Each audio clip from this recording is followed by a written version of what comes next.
Un tema, el de los colegios, la violencia en los establecimientos educacionales, que lamentablemente no solamente ha ocurrido en estos días en nuestro país, sino que es materia de lo que nos ocupa, por ejemplo, para iniciar esta conexión global junto a Isel Guerra, porque tenemos en varias partes del mundo y vamos a comenzar por el que tenemos más cercano en términos geográficos. Bienvenida, Isel. En Argentina. ¿Cómo estás, Mati? Que por lo demás es el primer hecho de estas características, un tiroteo con una escopeta en una escuela en horas de esta mañana, eso de las 7 de la mañana con 15 minutos aproximadamente, cuando un joven de 15 años abre fuego contra los estudiantes de una escuela ubicada en la provincia de Santa Fe, en una localidad de apenas 15.000 habitantes, y un hecho de estas características que no se registraba en casi 2 décadas en el país vecino, cuando un joven ingresa armado con una escopeta calibre 12.7 escondido en un estuche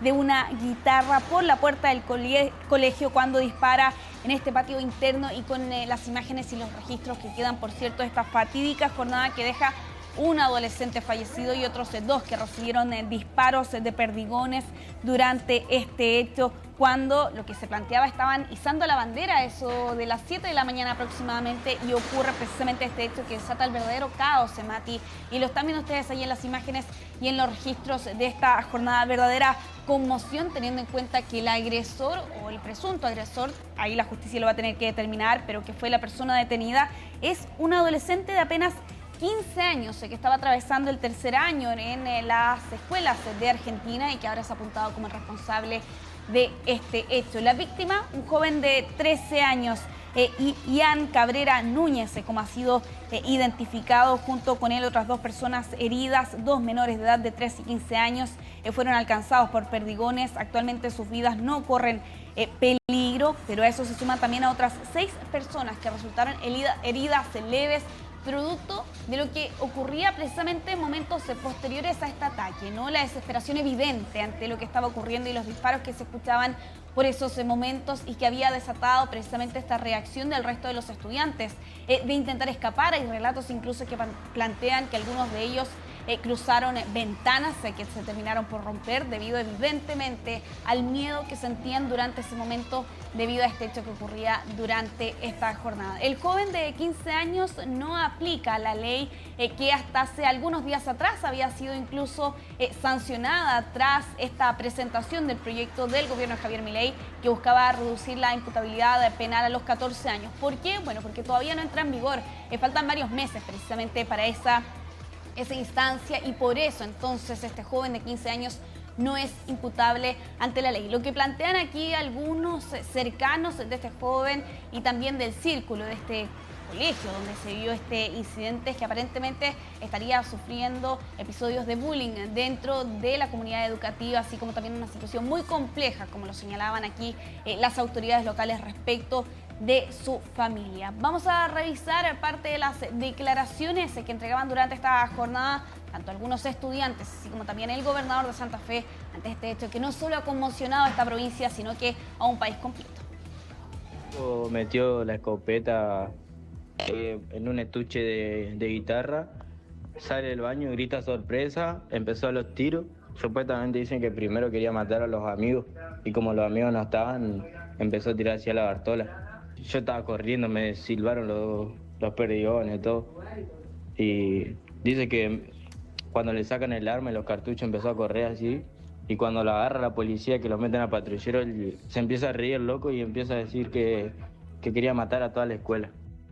Un adolescente de 15 años ingresa a la escuela con una escopeta, con una Itaca, en principio digo, porque leía el parte y lo fui trabajando sobre la mañana, en donde hiere a 2 compañeros y muere, y le da muerte a un joven, a un niño de 13 años. Bueno, tristemente no es el único hecho que ha ocurrido en el mundo relacionado, por cierto, con armas y menores de edad en Estados Unidos. Sin ir más lejos, también se registraba durante esta jornada un ataque por parte de un adolescente de 15 años contra una profesora a quien le disparó durante las clases durante esta mañana, según ha informado aquí las autoridades locales. No hay información respecto del estado de salud de esta maestra que fue trasladada hasta un hospital allí en San Antonio, Texas, según están reportando, por cierto, los medios locales a esta hora. Vamos a avanzar en Conexión Global, vamos a dejar la situación en nuestra región para ir de lleno a lo que ha estado ocurriendo en estas últimas horas en el Medio Oriente, partiendo con esta aprobación que ha dado Israel durante esta jornada de aprobar la pena de muerte para los palestinos en Cisjordania. A contar de hoy, de hecho, sin ir más lejos, ya se convierte en un hecho, según han dado a conocer, por cierto, aquí las autoridades al convertirse en ley. Ya la semana pasada se había aprobado por parte de la Comisión Parlamentaria la versión final de este proyecto titulado Enmienda Pena de Muerte para Terroristas, cito textual, por cierto, respecto del nombre de esa iniciativa, y que había tomado fuerza precisamente el debate respecto de restaurar la pena de muerte tras el ataque del 7 de octubre del 2023. Aquí hay que tener en cuenta que esta nueva normativa puede condenar eventualmente a palestinos, tanto civiles como militares, en los tribunales civiles en Israel y en los tribunales militares en Palestina, bajo la ley militar. ¿Y qué ocurre? Que reduce significativamente el umbral para aplicar la pena de muerte. Lo que señala el texto es lo siguiente, comillas, quien cause la muerte de otra persona con el objetivo de dañar a un ciudadano residente de Israel y con el propósito de negar la existencia del Estado de Israel será condenado a pena de muerte o a cadena perpetua como únicas penas posibles. Y ahora lo que plantea este texto es que solo bastará mayoría simple de los jueces para finalmente aplicar este criterio que evidentemente ha sido fuertemente cuestionado por la oposición en Israel. De hecho, se presentaron más de 2.000 objeciones durante la redacción de este proyecto y ahora con esta aprobación de pena de muerte para los palestinos, con estos puntos que yo les mencionaba anteriormente, que van a enfrentar ante el asesinato de una persona en Israel, así como también otras condiciones que se mencionan en este texto. Una duda, si tuviera otra nacionalidad, ¿se aplica la pena de muerte? No, al menos lo que está redactado en este proyecto, que está específicamente dirigido a palestinos en Cisjordania ocupada. Lo que sí ocurre es que ya existía la pena de muerte para otros crímenes, por ejemplo, crímenes de guerra, que si bien esto fue abolido en 1954, sí se aplicaba a algunos otros términos en casos de terrorismo que habían finalmente sido conmutados a pena de cadena perpetua. Ahora lo que se hace es que se restaura precisamente esa iniciativa que existió en algún momento, pero dirigido específicamente para palestinos en Cisjordania ocupada bajo estos términos que te mencionaba anteriormente, Mati. Bien. Vamos a avanzar, nos quedamos en Medio Oriente, esto con las últimas declaraciones que hemos escuchado de parte tanto del presidente de Estados Unidos, Donald Trump, como de figuras del régimen de Irán, y con esta amenaza que ha lanzado el presidente de Estados Unidos de arrasar con las instalaciones energéticas iraníes si es que no se llega a un acuerdo en medio de los acercamientos y de los contactos que hemos visto tanto de Estados Unidos e Irán en estos últimos días. Aquí lo que planteaba Donald Trump es que podría amenazar a centrales eléctricas e incluso plantas desaladoras si es que efectivamente no se llega a un acuerdo y con ello no se abre el estrecho de Hormuz. Y todo esto cuando los precios han escalado nuevamente en estas últimas horas, en esta oportunidad con el crudo estadounidense, el WTI, que ha superado los $100 el barril por primera vez desde julio de 2022 y con un precio actualmente en Estados Unidos de casi $4 el galón en esa nación. A eso además se suma también otras medidas de Irán. Anunciado, se ha hecho durante esta jornada esta especie de peaje para los barcos que transiten precisamente el estrecho de Hormuz y que ha sido aprobado por la Comisión de Seguridad del Parlamento de Irán. Y entre esto, por cierto, también las declaraciones tanto de Trump como del régimen iraní respecto de los diálogos o al menos de los acercamientos que ha negado hasta este momento Irán, pese a las declaraciones del presidente de Estados Unidos. Vamos a revisar qué han dicho durante estas últimas horas, tanto desde Estados Unidos como de Irán. Hemos tenido muy buenas negociaciones con Irán, consiguiendo muchas de las cosas que debieron habernos dado hace mucho tiempo. Veremos cómo resulta, pero se están portando muy bien. Todo avanza a buen ritmo. Han destruido muchos objetivos adicionales hoy. Sabemos que la Armada y la Fuerza Aérea han sido destruidas, pero nosotros hemos destruido muchísimos objetivos hoy. Ha sido un buen día y estamos negociando con ellos, tanto directa como indirectamente. مذاکره مستقیمی Hasta el momento no hemos tenido negociaciones directas con Estados Unidos. Desde la última ronda de negociaciones hasta ahora, las exigencias de Estados Unidos han sido excesivas, poco realistas e ilógicas. Las reuniones que Pakistán mantiene con los países vecinos constituyen, en definitiva, un marco que ellos mismos han establecido. Nosotros no hemos participado en dicho marco. مشارکتی نداشتیم. Así respondía el vocero del Ministerio de Relaciones Exteriores a este plan de 15 puntos que hemos estado hablando anteriormente. Vamos a avanzar en Conexión Global, vamos a regresar a nuestra región. Hay varios temas que han estado marcando esta jornada, por cierto, partiendo con el anuncio que ha entregado el Departamento de Estado de Estados Unidos durante esta jornada y con la embajada de este país que ha vuelto a operar en Venezuela. Se restablecen las relaciones diplomáticas que están rotas desde 2019 y después de 6-7 años aproximadamente es que se hace este anuncio y también no solo con este comunicado de parte del Departamento de Estado de Estados Unidos, sino que también con ese video que están viendo ustedes aquí en pantalla que ha sido publicado en redes sociales, entre ellos, por cierto, TikTok. El comunicado dice lo siguiente: hoy retomamos formalmente las operaciones en la Embajada de Estados Unidos en Caracas, lo que marca un nuevo capítulo en nuestra presencia diplomática en Venezuela, presencia estadounidense por lo demás, que lo vimos desde enero, ¿no? Tras la captura de Nicolás Maduro ese 13 de enero de este 2026, con la presencia, sin ir más lejos, de Laura Dogu, que llegaba como encargada de negocios precisamente hasta Caracas, se reunía incluso con Delcy Rodríguez y que ha sido, por cierto, quien ha encabezado este proceso dentro de Venezuela con varias visitas que por lo demás hemos visto durante estas últimas semanas y meses de diferentes autoridades norteamericanas que han llegado hasta Venezuela y que marcan y refuerzan, por cierto, también que se han reanudado las relaciones diplomáticas entre estos dos países. Relacionado también con lo que ha estado ocurriendo en Venezuela en estas últimas semanas y los efectos que ha tenido en Cuba. Vamos a continuar Conexión Global precisamente en este país en medio de la compleja y difícil situación que ha estado atravesando la isla en estas últimas semanas debido al bloqueo por el acceso al petróleo.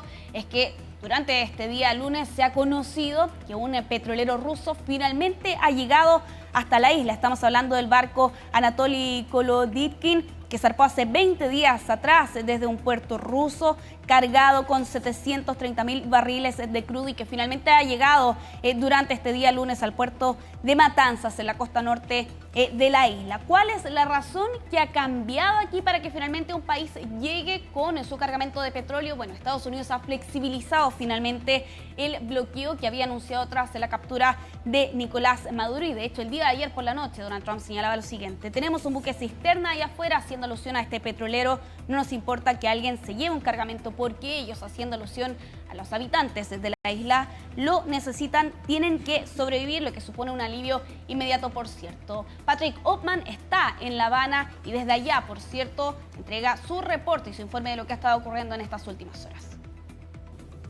Está llegando a aguas cubanas un tanquero que tiene adentro petróleo ruso. Otra vez Rusia está ayudando a su viejo aliado, el gobierno de Cuba. Han sido aliados por décadas durante toda la Guerra Fría, pero en los últimos años Rusia no ha podido mandar tanto petróleo. El gobierno cubano no ha podido pagar para ese petróleo, pero como hemos visto en los últimos 3 meses no ha llegado a Cuba a nada de petróleo, ni de Venezuela, ni de Rusia, ni de México. Entonces hemos visto aquí, hemos sentido aquí en la isla más apagones, hay menos carros en la calle, el pueblo cubano está sufriendo muchísimo ese bloqueo de petróleo de la administración de Donald Trump. Entonces ha sido una sorpresa que según Donald Trump, su gobierno está dejando Rusia mandar ese petróleo. Estamos hablando de cerca de 250.000 barriles de petróleo. Realmente va a ayudar a Cuba con su situación energética para algunas 2 semanas. Entonces, mientras es una ayuda importante, no es la solución a la crisis energética acá. No sabemos cuánto más envíos de petróleo va a recibir la isla de Rusia si otro país va a mandar a más petróleo los oficiales cubanos dicen que están tratando de aumentar las energías renovables acá, producir más petróleo en la isla, pero igual Donald Trump ha dicho que a pesar de ese envío que ha recibido Cuba de Rusia, que él cree que pronto caerá el gobierno de Cuba. Patrick Rothman, CNN, La Habana. Bueno, vamos a cerrar Conexión Global con un insólito robo que ha sido reportado en Europa. Mati, robaron un camión que trasladaba 12 toneladas de barras de Kit Kat. Estamos hablando de aproximadamente 413.000 barras de este chocolate y es un robo que ocurrió durante la ruta desde la fábrica en el centro de Italia hasta Polonia. Allí es que se ocurrió precisamente este hecho y con el vehículo y el contenido muy de valor, evidentemente, Mati, que hasta este momento todavía no es localizado.